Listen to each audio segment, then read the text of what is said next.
Salut, j'espère que vous allez bien et bienvenue dans un nouvel épisode d'Écho du Cœur. Alors aujourd'hui, on repart sur une petite histoire de la Bible et ce qu'elle nous apporte. Je vous l'avais dit la dernière fois qu'on en a fait un, j'aime bien ce nouveau format parce que ça vous permet de connaître certaines histoires que vous ne connaissez pas ou simplement d'aller relire des histoires que vous connaissez déjà et les redécouvrir.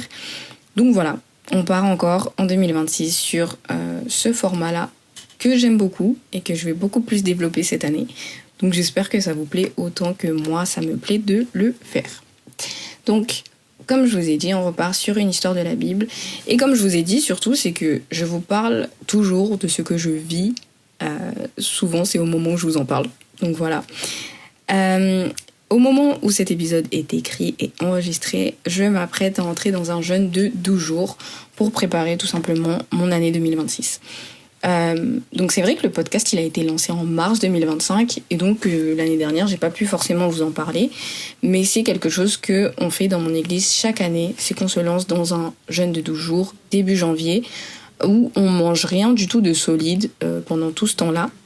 Donc on a le droit de boire, bien évidemment, de boire de l'eau et des jus de fruits, mais voilà, on mange rien de solide, on mange rien pendant 12 jours. Donc c'est pas un jeûne où le soir on peut manger, juste c'est un jeûne où sur la période des 12 jours, on ne mange pas.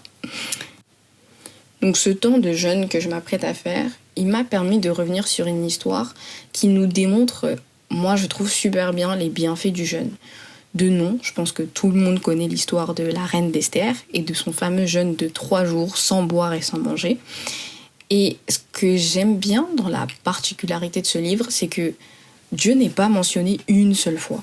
Et ça force le lecteur en fait à rechercher Dieu et sa main, en fait, comment il agit dans chaque passage. Donc, on se lance sur le livre d'Esther. On va d'abord commencer par un bref résumé de l'histoire. Je ne vous fais pas toute l'histoire parce que c'est un livre et pas de simples versets comme la dernière fois.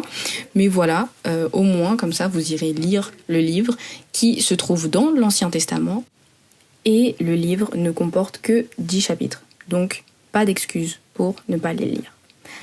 Alors, le livre d'Esther, de quoi il nous parle ? Donc le livre d'Esther, il nous raconte l'histoire en fait d'une jeune femme juive qui est devenue reine de Perse. Alors, c'était pas gagné, mais voilà, elle est devenue reine de Perse. Et en fait, il y a un complot qui a menacé d'exterminer tout le peuple juif. Esther, elle s'est pas précipitée, elle s'est pas appuyée sur son statut de reine ou sur sa propre intelligence, mais sur Dieu. Elle a commencé par un acte radical et en fait, elle a juste demandé à tout son peuple de jeûner et de prier pendant 3 jours. Et elle l'a fait également donc avec ses servantes. Et en fait, ce moment de jeûne collectif, il devient un tournant dans l'histoire parce qu'il transforme la peur en courage, l'incertitude en stratégie et ouvre la voie à une délivrance vraiment spectaculaire en fait. Et c'est à l'issue de ce jeûne que la situation elle a été renversée. Et le jeûne, c'est vraiment la conséquence directe d'un peuple qui s'est juste humilié et qui a cherché Dieu. Donc je vous invite vraiment à aller lire en entier pour connaître les détails de l'histoire et le contexte. Mais voilà sur base de quoi on travaille. Et donc en relisant le livre, j'ai pu déterminer 3 choses que j'ai vraiment tirées de l'histoire. Donc première chose, le jeûne change la personne qui jeûne. En fait, le jeûne, il est montré comme une préparation intérieure. Donc il prépare le cœur avant une décision importante. Et si vous regardez bien dans la Bible, Jésus il a fait pareil avant de commencer sa mission. Il a jeûné 40 jours et 40 nuits. Et le jeûne permet de fortifier le courage, d'humilier l'ego et de donner le discernement. Donc quoi faire, quand le faire et comment le faire. Il crée vraiment aussi dans l'histoire une solidarité spirituelle et morale parce qu'en fait on n'est pas seul dans l'épreuve. On se bat tous pour une seule chose et c'est juste magnifique. Deuxième chose, le jeûne, il change pas immédiatement la situation visible.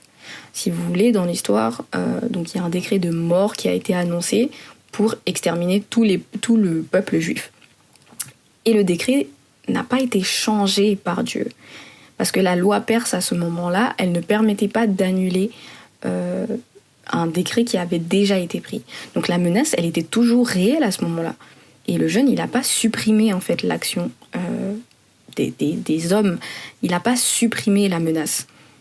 Et troisième chose, et ce qui nous amène au, on va dire, dénouement de l'histoire, c'est que le jour qui a été prévu pour la mort est devenu un jour de vie. Je vais pas tout vous dire, mais je vous laisse aller lire l'histoire. En fait, quand tout semble décidé contre la vie, il y a un retournement inattendu qui reste possible. En fait, le jeûne, il ouvre l'espace à une autre décision qui est supérieure. Et on appelle ça en hébreu « ve'anafosh ou », qui signifie « et tout fut renversé ». Et en fait, ça m'amène au chapitre 9 du livre d'Esther, au verset 1. Je vais vous le lire pour que vous compreniez un peu plus de quoi je parle. Donc Esther chapitre 9 verset 1. Le jour où le message du roi qui avait valeur de loi aurait dû entrer en vigueur, le jour où les ennemis des Juifs avaient espéré dominer sur eux, ce fut le contraire qui arriva. Ce fut au tour des Juifs de dominer ceux qui les détestaient. Et on le voit quand il dit « ce fut le contraire qui arriva ». Et tout fut renversé en fait. Et par le jeûne, les hommes, ils agissent plus seuls, mais ils se placent sous une autorité qui est plus haute que celle du roi à ce moment-là. Et c'est la décision de Dieu, tout simplement. C'est une décision qui a été prise pour la mort à la base, et Dieu la changera pour la vie. Et c'est vraiment ce moment-là qui me donne envie de continuer à croire et d'espérer dans la puissance du jeûne, parce qu'on voit que le jeûne prépare pour l'intérieur, donc la personne, mais afin que l'extérieur puisse être transformé par la providence divine. Et c'est pour ça qu'on voit beaucoup de gens qui vont jeûner à l'approche d'une décision importante, parce qu'ils reconnaissent qu'ils ont besoin d'un retournement, d'un ve'ana fosh ou en fait, de la part de Dieu. Le jeûne, au-delà de permettre de s'approcher vraiment de Dieu, de passer un moment dans sa présence, de faire taire sa chair en la traitant durement, il permet aussi de retourner les situations. Et c'est ça que j'aime dans le jeûne, et parce que j'appréhendais un peu le jeûne de cette année. L'année dernière, il était dur. Pour ceux qui ont écouté le dernier épisode, vraiment, l'année n'a pas très bien commencé. J'ai fait le jeûne vraiment en étant malade. C'était dur, physiquement, mais je l'ai fait. Je l'ai fait, gloire à Dieu, j'ai eu la meilleure année de ma vie. Mais là, j'appréhendais un peu le jeûne, savoir, ok, comment ça va se passer. J'ai perdu beaucoup de kilos, est-ce que je devrais le faire? J'ai commencé à avoir beaucoup d'appréhension. Et en fait, en relisant cette histoire, je me suis dit, mais waouh! En fait, il peut tellement y avoir des retournements de situation dans mon année, et peut-être que ça a été le cas avec tout ce qui m'est arrivé, toutes les épreuves que j'ai eues.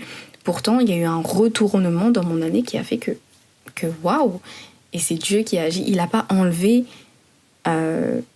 les épreuves, mais il a retourné la situation de fait que tout ce que j'ai eu dans mon année a concouru à mon bien, en fait. Et donc, c'est vraiment ça que je me dis. C'est pour ça que Jésus, il a dit en Matthieu 17, 21, mais cette sorte de démon ne sort que par le jeûne et la prière.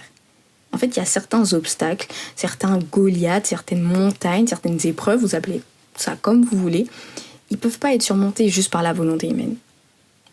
Il y a des choses où tu as besoin de la providence de Dieu, et le jeûne va ouvrir la voie à cette intervention qui est divine, en fait. Là où nous, on fait des plans pour notre vie. Ok, moi en 2025, j'avais fait un plan et j'avais dit 2025, ça va être la meilleure année de ma vie. Mais il faut savoir que l'ennemi aussi va se permettre d'en faire sur vous. Mais que parce que dans votre année, parce que j'ai jeûné, et je le pense sincèrement que parce qu'en début d'année, j'ai jeûné, et que j'ai prié, et que je me suis préparée pour cette année, j'ai permis à Dieu ensuite d'effectuer des renversements sur tous les plans que l'ennemi avait pour moi. 2025, l'ennemi, il voulait que c'était ma fin. Il s'est dit, cette maladie-là, la fille va juste mourir, en fait. Mais en fait, je suis encore là.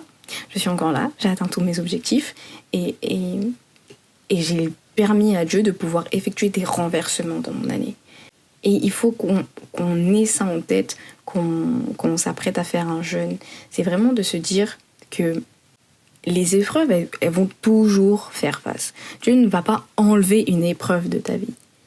Mais ce qu'il va faire, c'est qu'aucune de ces épreuves, elle pourra te terrasser. Parce qu'en fait, t'es préparé et que t'as déjà laissé une porte pour que Dieu vienne intervenir, vienne renverser la situation. Et vraiment, ce que le jeûne nous permet de faire, c'est d'apprendre à faire confiance à Dieu.